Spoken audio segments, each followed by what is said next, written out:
Hola, hoy nos metemos en un terreno académico, bueno, muy interesante. Derecho y religiones. Hola. Sí, un campo que da mucho que hablar.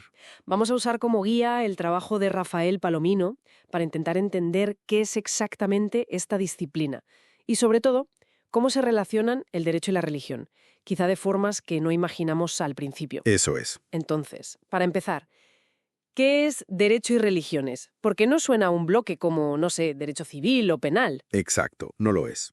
A ver, un ordenamiento jurídico, el conjunto de normas de un país, pues se organiza en grandes sistemas, ¿no? Civil, penal, administrativo, lo típico. Ajá. Pero una especialidad jurídica, como podría ser, yo qué sé, derecho medioambiental, o derecho y religiones, lo que hace es estudiar un objeto concreto. El fenómeno religioso en este caso. Eso es, estudia ese fenómeno de manera transversal. O sea, mira cómo interactúa con diferentes sistemas jurídicos, con diferentes ordenamientos, tanto ahora como históricamente. Vale, transversal, entendido. ¿Y cómo interactúan? ¿Cuáles son esas formas principales de interacción? Pues mira, podemos ver como tres vías principales, ¿vale? Sí, Primero, las religiones como objeto de regulación. El derecho internacional y el supranacional se ocupan de ellas. de acuerdo. Segundo, también el derecho de cada Estado, el derecho interno, las regula. Claro. Y tercero, que a veces se olvida, las propias religiones crean sus normas, sus propios ordenamientos. Son los derechos confesionales. Ah, claro, como el derecho canónico o el judío o el islámico. Exacto. Esos son ejemplos de derechos confesionales. Y justo eso que mencionas, lo de los derechos confesionales, a veces lleva a confusión, ¿verdad? Con otras asignaturas, quizá. Pienso en derecho canónico, por ejemplo. Justo. Es una confusión muy común. El derecho canónico es, bueno, específicamente el ordenamiento interno de la Iglesia Católica, principalmente aquí en España y de algunas otras iglesias. Que tuvo mucho peso en la universidad, ¿no? Muchísimo. Llegó a ser obligatorio. Y fíjate, es curioso, el Tribunal Constitucional ya en el 85 dijo que estudiarlo no iba contra la libertad religiosa. ¿Ah, sí? Sí, porque argumentó que se trataba de analizar un corpus juris, o sea, un sistema legal, aunque tenga una base doctrinal claro, pero es un análisis jurídico. Entiendo. Hoy ya no es obligatorio, ¿verdad? No, hoy es optativo en las universidades públicas, y Derecho y Religiones lo que hace es estudiarlo sí, pero como un ejemplo más de derecho confesional, dentro de un marco mucho más amplio. Vale, queda clara la diferencia. ¿Y qué pasa con el derecho eclesiástico del Estado? Porque el nombre suena parecido también. Sí, suena parecido, pero la diferencia es importante. El derecho eclesiástico del Estado se considera un sistema jurídico dentro del derecho español. Un sistema, no una especialidad. Eso es. Y se enfoca en cómo el Estado español trata lo que llama el factor religioso. Pues la libertad religiosa, los acuerdos con las confesiones, todo eso. Que también fue importante en la universidad. Sí, tuvo su época de auge, fue materia troncal. El nombre viene del alemán, Staatskirchenrecht, algo así como derecho estatal sobre las iglesias. Quizá ese nombre, y bueno, algunos debates internos sobre si debía ser más descriptivo o más crítico, pues han hecho que en algunos sitios se prefieran enfoques más amplios ahora. Pero sigue existiendo. Sí, claro, sigue vigente. La diferencia clave con derecho y religiones es la perspectiva. El eclesiástico es más sistémico, más centrado en el ordenamiento español y a veces con un enfoque crítico o justificativo de ese sistema. Derecho y religiones es, digamos, más descriptivo, más pragmático y Y más amplio. más amplio porque incluye lo internacional y los derechos confesionales de forma explícita, ¿no? Exacto. No se limita solo a la perspectiva del Estado. Vale. ¿Y si echamos la vista atrás a la historia? ¿Cómo se han mirado mutuamente el derecho y la religión? Porque esa relación ha sido intensa, ¿no? Intensa es poco. Históricamente, la influencia de la religión en la idea misma de justicia es, bueno, innegable. Piensa en los orígenes. En Roma, el jus, el derecho, estaba pegado a lo religioso, al fas. Claro, Luego, claro, vino la secularización, la separación. Y desde la perspectiva religiosa, pues el derecho secular, el del Estado, se ha visto de formas muy distintas. como por ejemplo. Pues mira, a veces como una dimensión propia de la religión, que son los derechos confesionales que ya hemos dicho. Ajá. Otras veces como algo totalmente ajeno. Lutero, por ejemplo, rechazó el derecho canónico y eso indirectamente reforzó el poder del príncipe y su derecho, el derecho estatal. Interesante. Y a veces incluso como algo que hay que superar espiritualmente, ¿no? Como una limitación terrenal.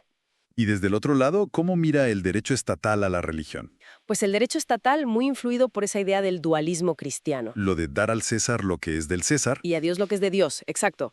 Tiende a ver a la religión como algo ajeno a su competencia directa. Pero claro, aquí viene la paradoja. Que para poder proteger la libertad religiosa o para regular ciertos aspectos donde la religión tiene impacto, necesita tener una idea, una definición de qué considerar religioso.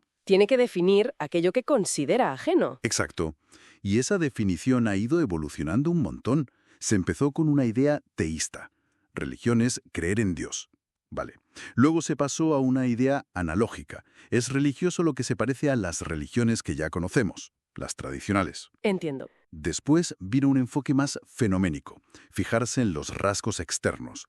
Hay creencias, hay un grupo, hay ritos, comportamientos específicos. ¿Y hoy cómo estamos? Pues hoy, sobre todo por influencia del Tribunal Europeo de Derechos Humanos, se usa mucho un concepto funcional. Funcional. Sí, lo importante no es tanto si crees en un Dios o no, sino si una determinada convicción profunda, sea del tipo que sea, cumple en la vida de esa persona una función similar a la que cumple una religión tradicional. Le da sentido a la vida, guía su conducta. O sea, una visión mucho más amplia y centrada en el individuo. Mucho más. Entonces, si el Estado necesita definir lo religioso pero lo ve como algo ajeno, y al mismo tiempo las religiones crean sus propias normas, esto nos lleva a pensar que igual no todo el derecho es derecho del Estado, ¿no? Exacto. Justo ahí queríamos llegar. Esa es la idea central del pluralismo jurídico. Que choca con la visión más clásica. Sí, choca frontalmente con lo que se llama centralismo jurídico. Esa idea de que el único derecho válido, el único derecho de verdad, es el que emana del Estado. Pero la realidad no es así. Pues no. La realidad es que coexisten múltiples órdenes normativos. Ya lo decía un jurista italiano, Santi Romano, a principios del siglo XX. Donde hay una sociedad organizada hay derecho. No solo el Estado crea derecho. Claro. Tenemos el derecho internacional, los derechos confesionales que hemos mencionado. Incluso el derecho deportivo, ¿no?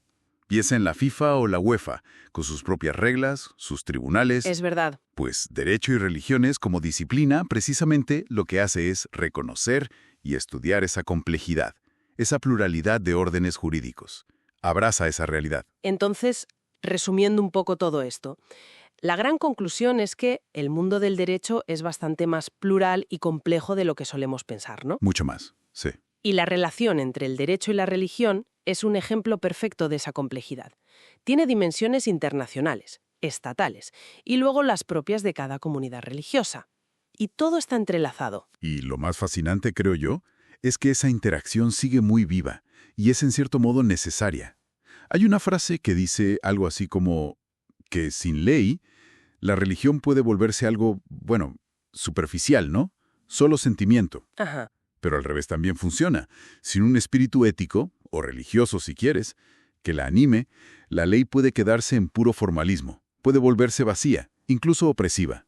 Se necesitan mutuamente, en cierto modo. Yo creo que sí. Hay una tensión ahí, pero también una necesidad mutua. Pues eso nos deja una reflexión final bastante potente, ¿no? Si aceptamos este pluralismo jurídico, que existen normas más allá del Estado, como las religiosas o las internacionales, la pregunta es, ¿cómo deberían relacionarse todos esos órdenes en la práctica? Claro. ¿Cómo articularlos para que tengamos cohesión social, pero a la vez se respeten los derechos de todos en sociedades que son cada vez más diversas? Esa es la gran pregunta, sí. ¿Cómo gestionar esa pluralidad de forma justa y eficaz? Ahí queda eso para seguir pensando. Pues sí. Un tema complejo, pero apasionante.